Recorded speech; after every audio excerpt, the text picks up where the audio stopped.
Magpapadala ng Special Envoy ang China sa gitnang silangan ngayong linggo. Ito ay matapos hilingin ng Estados Unidos sa China na gamitin ng bansa ang impluwensya nito sa Middle East upang pigilan ang paglaganap ng konflik sa rehiyon.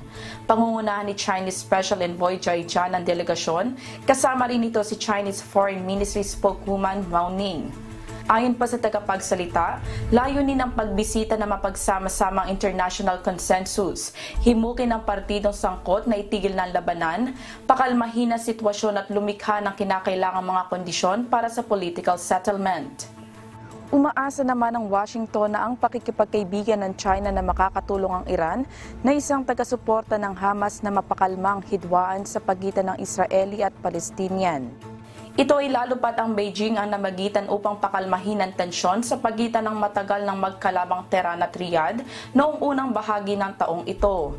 Samantala wala pang inilalabas na malinaw na detalye kaugnay ng itinerary o maging ng eksaktong petsa ng pagbiyahe sa Middle East ng ipadadalang Special Envoy ng China. Lineth Bahe, UNTV News and Rescue.